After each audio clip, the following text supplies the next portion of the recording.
नमस्कार दोस्तों। आज गांव से अपने गांव गनिहारी से सुबह की सैर, यहाँ से आते हुए किर्रोदा तक। ये समीपस्थ ग्राम किर्रोदा 1 किलोमीटर रह गया है। इसको आप देख सकते हैं ये। और ये सूरज क्षितिज से ऊपर उठता हुआ सूर्य। अब यहाँ की नीरवता, शांति, सुकून और एकांत को महसूस कर सकते हैं।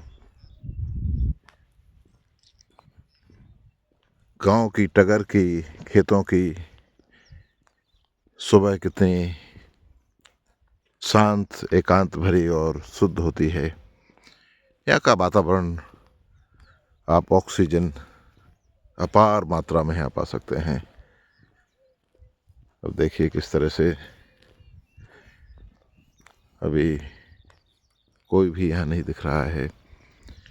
यार, लाइट रात में आती है और या दोपहर में तो किसान अपने खेतों में पानी लगाकर अभी घर चले गए हैं। और ये अपने गांव गनियारी की ओर आती हुई सड़क में लौट रहा हूँ और यहाँ सूर्योदय देखने लायक है। बिल्कुल एकांत में। अब पक्षियों का कलरव यहाँ सुन सकते हैं। उनके प्रभात गीत यहाँ जारी हैं। देखिए बहुत सारे केवल पक्षियों के कलरव, उनके गीत, मधुर स्वर, उनका संवाद, प्रकृति, पेड़ और खेत। ये देखिए किस तरह से ये एकांत हमें ऊर्जा से भर देता है। ये जो सन्नाटा है, इसको पक्षी तोड़ रहे हैं अपने गीतों के द्वारा, अपने संवाद के द्वारा, अपनी चहचहाट के द्वारा। चिड़ियाएँ भी पेड़ों के आसपास पक्षी मंडरा रहे हैं। और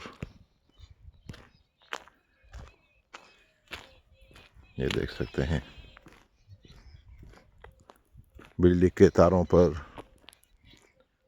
बैठे हुए पक्षी।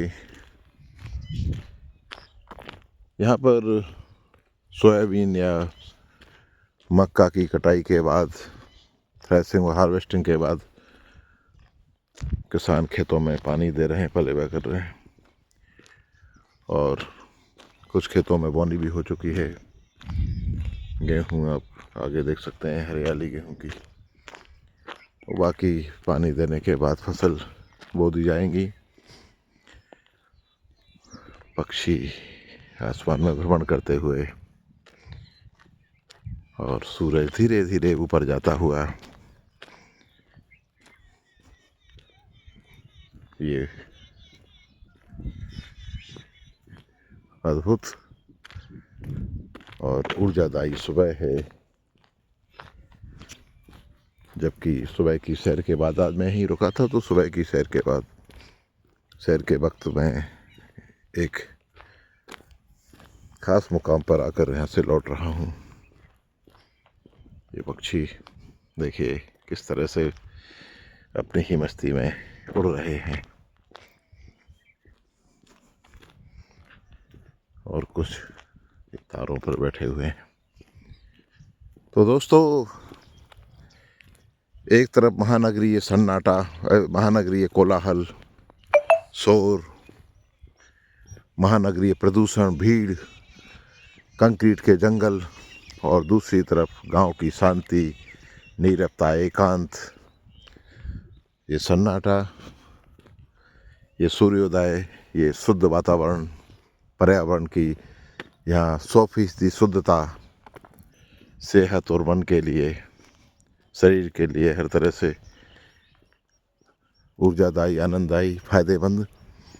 ये पक्षी बैठे हुए हैं तारों पर।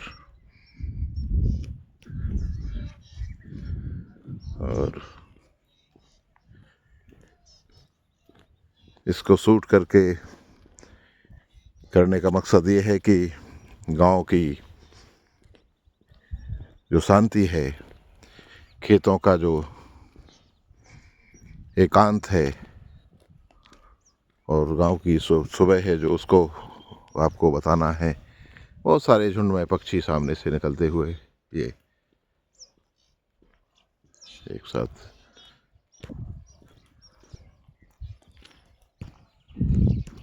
पक्षी ये जा रहे हैं सामने से।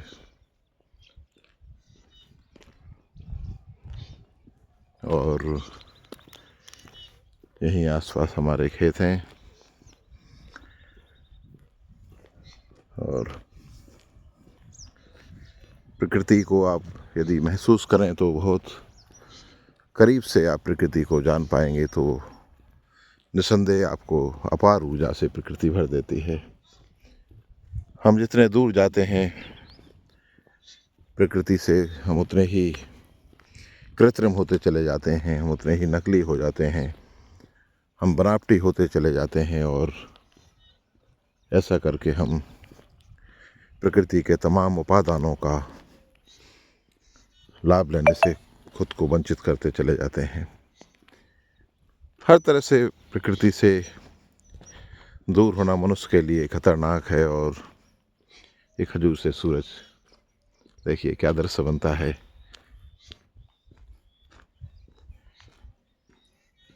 जैसे कोई किसी चित्रकार ने कोई बहुत सुंदर पेंटिंग बनाई हो। ये लाइव और जीवित यथार्थ में प्रकृति की पेंटिंग है।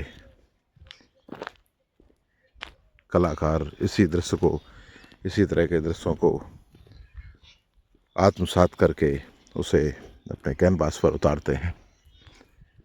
सूर्योदय, ये आप देखेंगे किस तरह से पानी चल रहा है। ये पाइप किसानों के रखे हुए हैं। किसानों के क्या अपना ही खेत है ये। और यहाँ से रास्ता भी दूसरे अपने खेतों की ओर जाता है। अभी यहाँ इस खेत में दरअसल सरसों बोई गई थी, लेकिन वो कम नमी के कारण, बगैर पानी दिए वही तो कम नमी के कारण उगी नहीं। इसमें पानी देकर दूसरी फसल धनिया बोई जाएगी। और ये पड़ोसी किसानों के और खेत, इसमें जिस किसान का एक खेत है उसमें गेहूँ बो दिया गया है बगैर पानी दिए। नमी अच्छी थी, गेहूँ देखिए खेत हरा हो गया है। इस तरह से शुरुआत में गेहूँ उगता है और फैलता चला जाता है, ऊंचा बढ़ता चला जाता है। गेहूँ की फसल ऊंची बढ़ती है।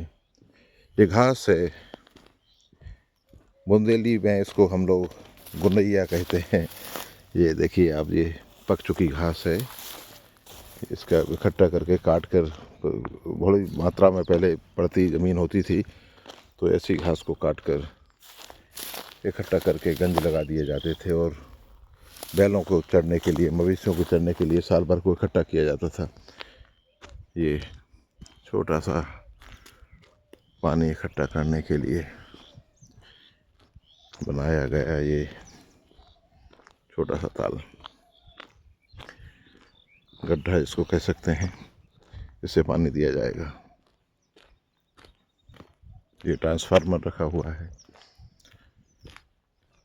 इस तरह ट्रांसफार्मर से कनेक्शन ट्यूबवेल के लिए लेकर किसान ऐसे वहाँ तक ले जाते हैं। चलते चलते आपको अपने गांव, और तमाम गांव लगभग एक जैसे ही होते हैं, ख़ास तौर पर एक क्षेत्र के। ये दूसरा ट्रांसफार्मर है, ये सबसे पहला ट्रांसफार्मर है यहाँ का। जब लाइट आई थी तो ये सरकारी ट्रांसफार्मर है जो कुछ लोगों ने मिलकर रखवाया था। बाकी सब निजी हैं तमाम, कई खेतों में अलग अलग रखे हुए हैं। ये पुलिया बनी है, यहाँ से मैं गुजर रहा हूँ। ये बोरवेल प्लस में आप देख सकते हैं। बेशर्म। तो गांव की एक सुबह, ख़ास तौर पर टगर खेतों की सुबह ऐसी होती है। आप जहाँ कहीं गांव में रहते होंगे तो निश्चित तौर पर आप इतना श्रम करते हैं कि घूमने की ज़रूरत नहीं पड़ती, लेकिन जो लोग लेबर से काम कराते हैं या जिनका जो खुद काम नहीं करते, वो इस तरह घूम कर उसका लाभ ले सकते हैं। हालांकि गांव में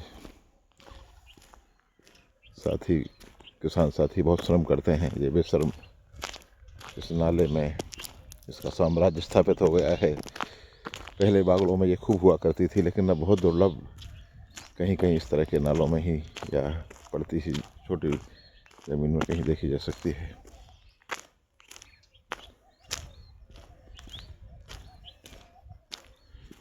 चलते चलते ये हमारे भतीजे संजीव का तालाब, इसको आप देख सकते हैं। ये लौटते हुए मैं लगभग एक पास में किसान का दूसरे किसान का ये बोर, ये पाइप रखे हुए हैं। देखिए कैसे सूरज जो है, आप एक तरह से देखें तो पंख की तरह लग रहा है, जैसे पंख फैला रहा हो नीचे से कोई पक्षी। कितना सुंदर दृश्य बनता है ना। हालांकि वीडियो ज़्यादा लंबी हो गई है, लेकिन मेरा मकसद, मैं तो घूम ही रहा हूँ, ये है कि यहाँ गांव से पलायन जो होता है, हालांकि बेरोजगारी के कारण होता है। कुछ लोग सुविधाओं के लिए शहरों में जाते हैं, ऐसी शांति, ऐसी शुद्ध हवा, ऐसा वातावरण को छोड़कर। लगभग यहाँ जंगल का एहसास भी होता है, जैसे किसी वन प्रांतर में आप आ गए हों। ये अपने तालाब की खजूरें।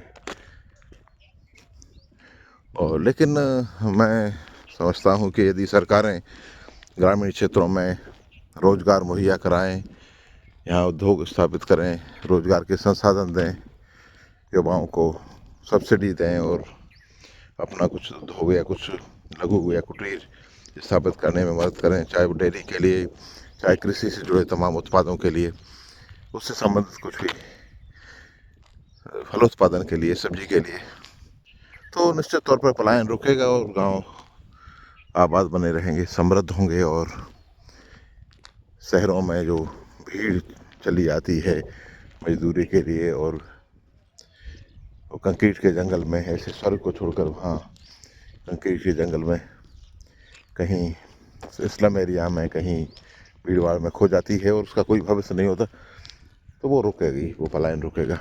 जो हमारा तालाब जो सूख चुका है, और इसमें मैंने पिछले वीडियो में बताया था, ये पानी, इसमें नमी कम होगी, मिट्टी कड़क होगी तो धनिया की बोनी की जाएगी।